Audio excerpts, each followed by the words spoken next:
Assalamualaikum warahmatullahi wabarakatuh. Selamat pagi semua. Sebelum kita mulai pembelajaran hari ini, ada baiknya kita berdoa terlebih dahulu ya. Berdoa dimulai.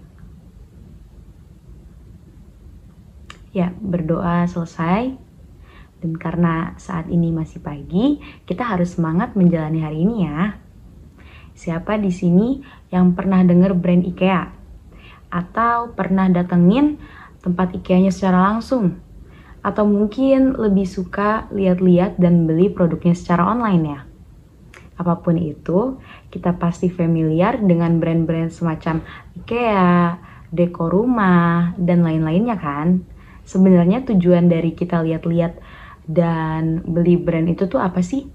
Pasti karena kita pengen mempercantik rumah kita sendiri. Selain itu, generasi kita sering lihat-lihat, mencari ide, mencari mood board di aplikasi Pinterest. Betul kan?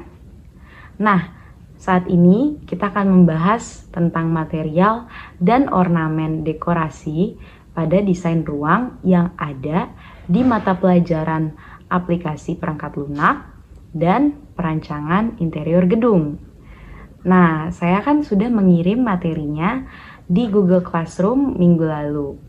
Materinya itu berupa media pembelajaran audiovisual, yaitu PowerPoint, dan saya telah menguploadnya dan saya sudah mengecek semuanya sudah mengakses video pembelajaran tersebut.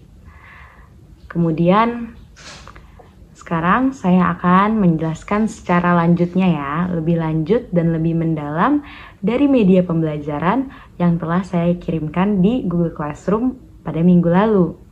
Nah, dilihat ini ada gambar apa? Betul sekali, ini adalah lukisan dari Raden Saleh dengan judul Penangkapan Diponegoro. Mungkin kita sudah sering melihat ini, apalagi kemarin telah ada filmnya. Dan kemudian karya seni dari Raden Saleh ini disebut sebagai karya seni yang modern. Karya seni modern ini cocok ya digunakan sebagai dekorasi interior di rumah.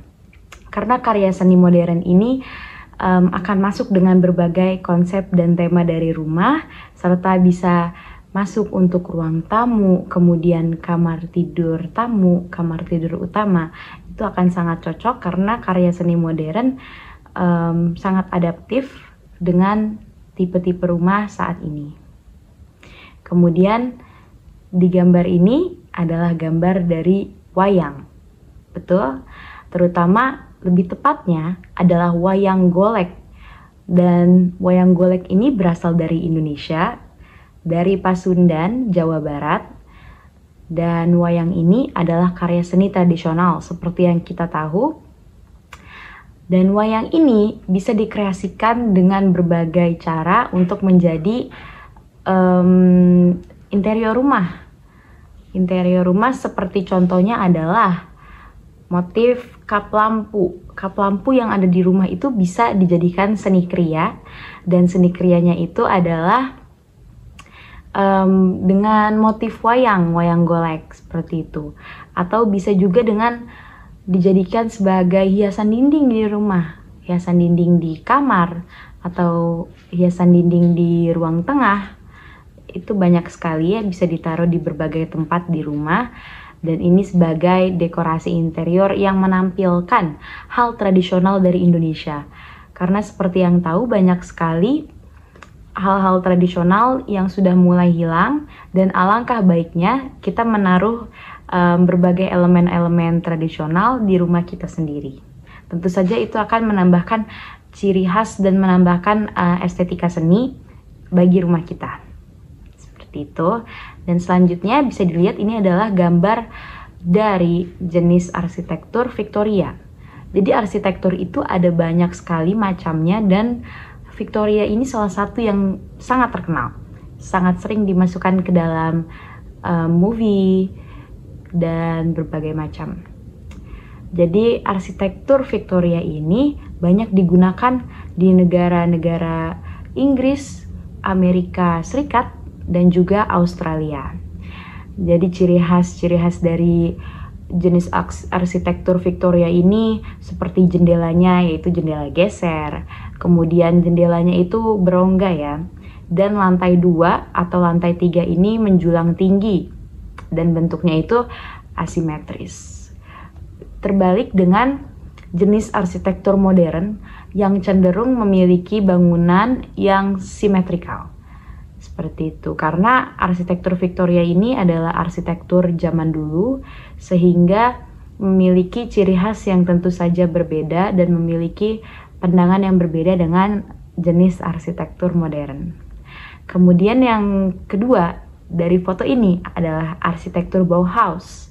Sebenarnya arsitektur Bauhaus ini berasal dari sekolah seni di Jerman. Jadi sekolah seni di Jerman ini memiliki fitur-fitur yang cukup unik dibandingkan jenis arsitektur yang lainnya, karena ini terlihat seperti nyaris futuristik ya. Bentuknya yang kubik, kotak-kotak dengan warna primernya merah, biru, dan kuning, serta bidangnya itu terbuka dengan atapnya yang datar dan menggunakan rangka baja, serta dinding tirainya itu dinding tirai kaca. Nah ini berbeda nih, karena atapnya itu tuh datar. Berbeda dengan yang tadi telah kita bahas, jenis arsitektur Victoria yang atapnya itu tentu saja berbentuk segitiga ya. Kemudian yang berikutnya dari foto ini, yaitu adalah jenis arsitektur Gotik. Jenis arsitektur Gotik ini dimulai dari abad ke-12. Jadi abad ke-12 itu di mana dunia sedang berevolusi, kemudian arsitektur Gotik ini muncul, hadir.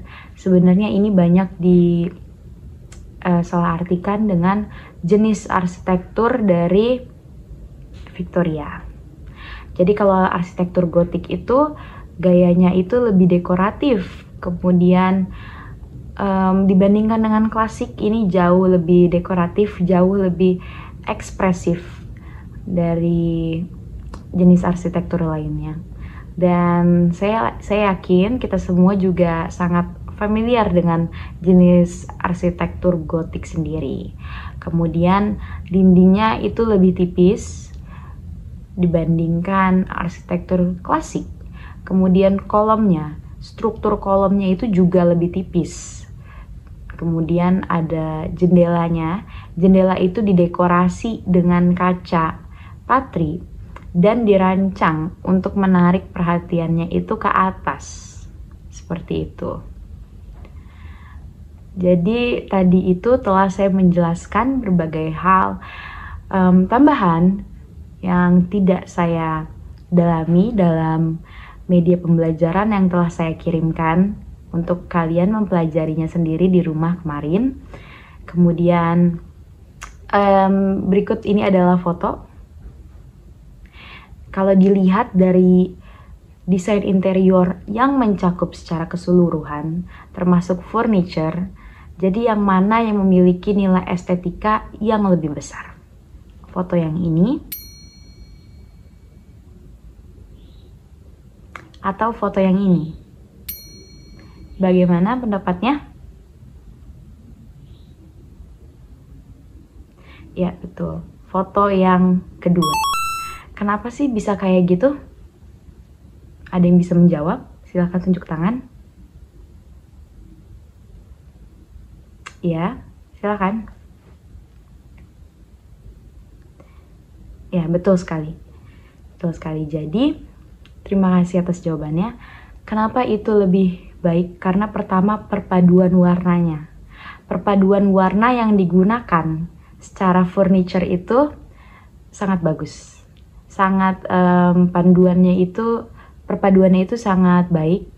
Jadi membutuhkan 1 atau 2 color palette aja sebenarnya untuk mendapatkan nilai estetika yang jauh lebih besar dan lebih tinggi, dan warnanya itu tidak bentrok, tidak ada warna-warna yang menabrak, tidak ada furniture yang membuat warna-warna itu menjadi mati. Jadi maka dari itu foto kedua adalah foto yang secara nilai estetika jauh lebih baik. Nah, karena pembahasannya sudah selesai, mari kita lanjut kepada presentasi ya. Silahkan kelompok 1 untuk maju dan dimulai presentasinya. Terima kasih kepada kelompok 1. Mari kita tepuk tangan semua, bagus sekali ya kelompok 1. Dan dilanjutkan dengan kelompok 2, silahkan maju ke depan.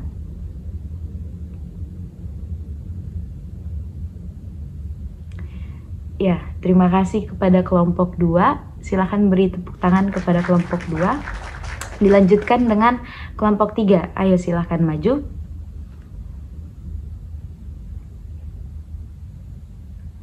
Terima kasih kepada kelompok 3.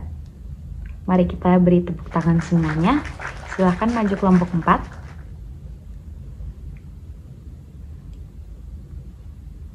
Mari kita beri tepuk tangan kepada kelompok 4. Kelompok 5, silahkan maju.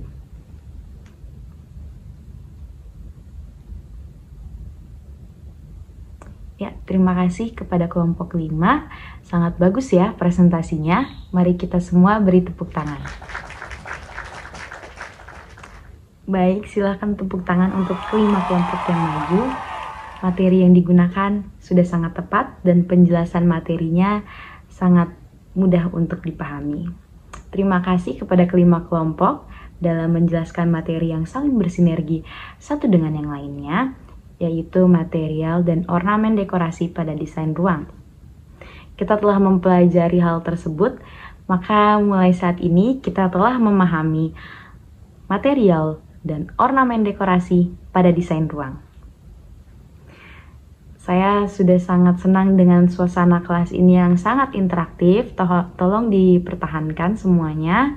Kemudian saya akan memberikan penugasan yang dapat dilihat di Google Classroom dengan deadline yaitu adalah minggu depan. Silahkan semuanya dikerjakan. Kelas akan saya tutup. Terima kasih atas perhatiannya. Wassalamualaikum warahmatullahi wabarakatuh.